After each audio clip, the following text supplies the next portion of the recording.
Hello friends, welcome to Nandkishore classes. आज का lecture बहुत ही इम्पोर्टेंट है क्योंकि आज हम ज्योमेट्री के बेसिक कंसेप्ट, लाइन क्या होती है, लाइन सेगमेंट क्या होती है, रे क्या होती है, एक तो ये सीखेंगे।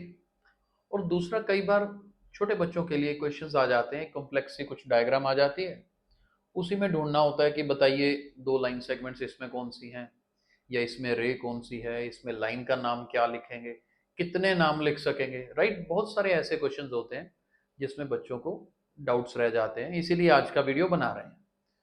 तो कुछ शुरुआत करते हैं वीडियो की।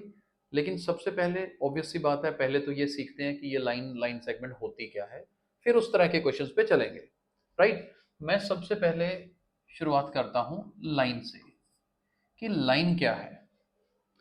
देखो, लाइन आपको पहली बात तो ब्रेथलेस रहती है, सेट ऑफ पॉइंट्स होते हैं, सेट ऑफ पॉइंट्स, डॉट्स जिनको जोड़ दें तो लाइन बनती है, इसको ब्रेथलेस बोलते हैं।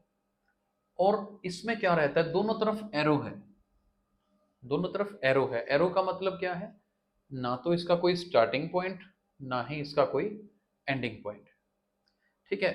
अब कई लोग क्या करते हैं, जैसे यहां पर एक पॉइंट ए ले लिया, एक पॉइंट बी ले लिया। मैं पहली कंफ्यूजन ही दूर कर दूं, यहां क्या लगता है कि जी मेरे पास इस लाइन का नाम ए बी है, और बात भी ठीक है। लेकिन सुनिएगा ध्यान से, मैं इसको ऐसे रिप्रेजेंट कर सकता हूं, this line can be represented as A B. लेकिन ए और बी दो पॉइंट्स हैं इस लाइन के ऊपर, ये नहीं है कि इसका नाम सिर्फ ए बी ही हो सकता है। ये सिर्फ इस लाइन को रिप्रेजेंट कर रहे हैं, और इसके ऊपर आपको ऐसे एरो लगाती हुई लाइन इनके ऊपर बनानी है, ऐसे लिखते हैं। अब बात क्या है कि मान लो यहां पर एक पॉइंट सी होता, बीच में कहीं पर एक पॉइंट सी ले लें, तो मैं इस पूरी लाइन को अगर मैं ऐसा भी लिख दूं ना सी बी, और उसके ऊपर एरो लगा दूं, तो वो इसी लाइन की बात हो रही है। क्या हो रहा है, सेम लाइन की बात हो रही है, सीबी भी लिख सकते हो, वो गलत नहीं होगा। क्योंकि कुछ लोगों के डाउट रह जाएगा कि नहीं सर ए से बी तक, अरे भाई ए क्या कोई स्टार्टिंग पॉइंट है, ना ही बी कोई एंडिंग पॉइंट है। बी के बाद भी तो नजर आ रहा है ना, बी के बाद भी कई पॉइंट्स होंगे, बस हमने उसका नाम नहीं लिखा। मान लो बी के बाद, अब मान लो यहां पर कोई एक पॉइंट है, उसको डी बोल दें, तो ठीक है ना, इसको आप सी डी लाइन भी बोल सकते हो। ये जितने भी नाम मैं लिख रहा हूं, सारे एक ही लाइन को रिप्रेजेंट कर रहे हैं, तो किसी तरह की यहाँ कोई कंफ्यूजन नहीं रहनी चाहिए। आई होप लाइन का समझ आया होगा। अब बात करते हैं हमारे नेक्स्ट पॉइंट, लाइन सेगमेंट की। लाइन सेगमेंट, हाँ, इसका एंडिंग पॉइंट होता है। जैसे मान लो ये है, स्टार्टिंग पॉइंट में भी यहाँ डॉट है, एंडिंग पॉइंट में भी डॉट है, और ये लाइन सेगमेंट का नाम क्या है, ए बी, जिसका स्टार्टिंग पॉइंट और एंडिंग पॉइंट फिक्स हो, और इसकी लेंथ भी फिक्स है। आप स्केल से मेजर कर सकते हो ए बी इतना। जो पहले लाइन किया था ना, उसको फिर मेजर नहीं कर सकते, क्योंकि वो तो एंड ही नहीं है, ना स्टार्टिंग है ना एंडिंग है। क्या मेजर करोगे, सिर्फ नाम से रिप्रेजेंट कर रहे थे, जबकि यहाँ आप इसको मेजर कर सकते हो। यूजली जो कंस्ट्रक्शन वगैरह करते हैं उसमें पर्टिकुलरली लिखा होता है, draw a line segment of length 3.2 centimetre, क्योंकि लाइन सेगमेंट की तो फिक्स लेंथ होती है। पॉइंट समझिए। और अगर मान लो मैं यहां पर अब सी लूं, तो यहां पर क्या होगा, सी बी और ए बी सेम नहीं है, दे बोथ आर डिफरेंट, दोनों अलग अलग है।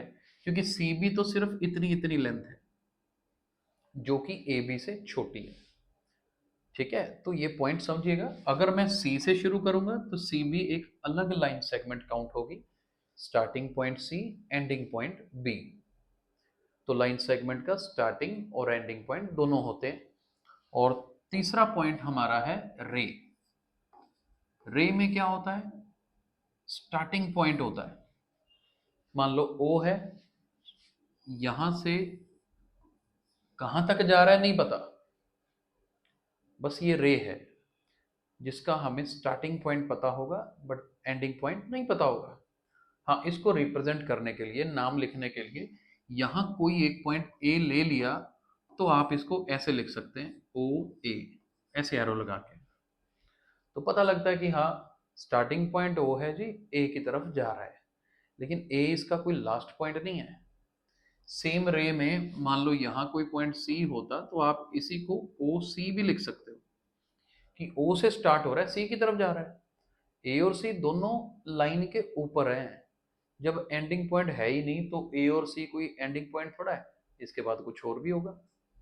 तो ये पॉइंट छोटे छोटे समझने वाले हैं, राइट। तो आई होप आपको लाइन लाइन सेगमेंट और रे में डिफरेंस समझ आया होगा। अब मैं एक और कंफ्यूजन दूर कर दूं, कई बार तो आगे क्वेश्चंस करेंगे ना, उनमें आएगा, जैसे मैंने यही लिखा हुआ। अब आपको क्वेश्चन आ गया, इस रे में से लाइन सेगमेंट ढूंढ के दिखाओ। अब इस रे में से लाइन सेगमेंट ढूंढने को बोल दिया तो हो गई कंफ्यूजन कि भाई ये क्या हो गया। अगर आप ओ ए के ऊपर ऐसी एरो लगा देते हो तो इसका मतलब आप लेंथ मेजर नहीं कर रहे, आप बता रहे हो भी ओ से लेकर ए वाली साइड एक रे है जिसका कोई एंडिंग पॉइंट नहीं है। लेकिन अगर मैं स्पेसिफिकली ये बता दूं ओ ए के ऊपर ऐसे लाइन लगा दूं, अब इसी का तो मतलब है भाई कोई, ये जो ऊपर लाइन लगाई है ये लाइन सेगमेंट है। ये लाइन सेगमेंट बताती है, ये सिंबल क्या बताता है कि मैं सिर्फ ओ से ए तक की बात कर रहा हूं, ए के आगे की नहीं।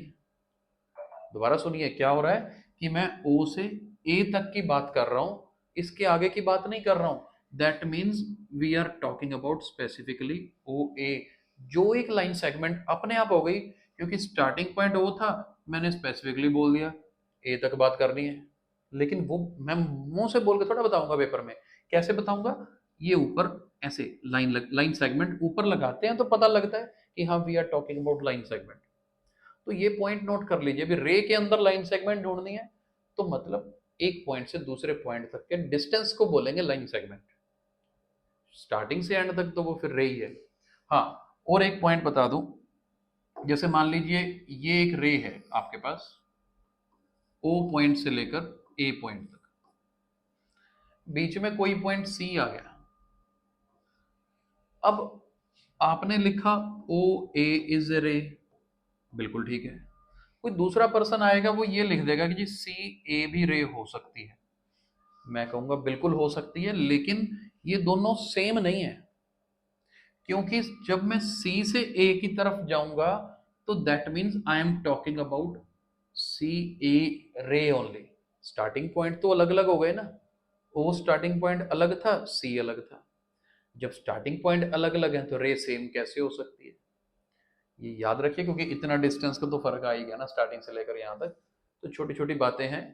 सी ए एरो लगा के हाँ इसको रे लिख सकते हैं भी, जिसका स्टार्टिंग पॉइंट सी होगा, क्योंकि यहाँ स्टार्टिंग पॉइंट फिक्स है। तो याद रखना, लाइन में कोई भी दो पॉइंट्स ले सकते हो, रे में जहां से स्टार्ट करोगे वही मेरा स्टार्टिंग पॉइंट काउंट होगा। अब मैं आपको एक डायग्राम बना रहा हूं, देखिए ध्यान से। मान लीजिए ये डायग्राम है जिसके ऊपर कुछ पॉइंट्स मैंने ले लिए, 1 2 3 4, हमने ये पॉइंट्स ले लिए ए बी सी डी। अगर मेरे को यहाँ पर पूछा जाए कि इस लाइन को रिप्रेजेंट कैसे कैसे कर सकते हैं, तो अब आपको समझ आना चाहिए कि जी मैं इसको ए डी भी लिख सकता हूँ, अगर मैंने लाइन की फॉर्म में आंसर देना हो ए से डी तक, लेकिन एरो ऐसे। इसी का नाम बी डी भी लिख सकते हो, इसी का नाम सी डी भी लिख सकते हो, और भी किसी भी तरीके से कोई दो पॉइंट्स उठा के नाम लिख सकते हो, क्योंकि ना तो वो स्टार्टिंग पॉइंट है ना ही वो एंडिंग पॉइंट है। तो लाइन लिखने के कई मेथड हो गए। और अगर इसी क्वेश्चन में हमने क्या लिखना हो, अगर इसी क्वेश्चन में हमने लाइन सेगमेंट लिखना हो तो चलो उसकी बात करते हैं। अगर मेरे को कोई बोल दे कि जी इसमें लाइन सेगमेंट कौन सी आ सकती है, तो बेटा लाइन सेगमेंट आ सकती है ना, बी से सी तक, starting point B ending point C, तो लाइन सेगमेंट हो गई मेरे लिए, क्योंकि बी सी डिस्टेंस तो मेजर कर सकता हूं ना। ऐसे ही सी डी भी ले सकते हो, ये अलग अलग है, सेम नहीं है। जो स्टार्टिंग पॉइंट जो एंडिंग पॉइंट यूज करके ले रहे हो वही लाइन सेगमेंट है। अगर मैं ए से लेकर डी तक जाता हूं और ऊपर ऐसे लाइन लगा देता हूं तो वो लाइन सेगमेंट ले ली मैंने, क्या दिक्कत है। लेकिन माइंड में क्लियर होना चाहिए ना कि मैं ए से डी तक स्केल से डिस्टेंस मेजर कर रहा हूं, बस इतना ही, ना इसके लेफ्ट ना इसके राइट, बात इतनी सी है। और इसी में ही अगर मेरे को रे ढूंढनी हो या कोई बोले कि जी इसमें से रे लिख के दिखाओ, तो आप कैसे लिखोगे? रे के लिए मुझे पता है कम से कम एक स्टार्टिंग पॉइंट लेना पड़ेगा।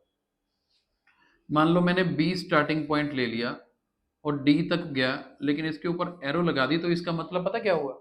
इसका मतलब ये हुआ आई एम टॉकिंग अबाउट दिस रे, मतलब इसकी मैं बात ही नहीं कर रहा, बी से शुरू कर रहा हूं, तो ठीक है।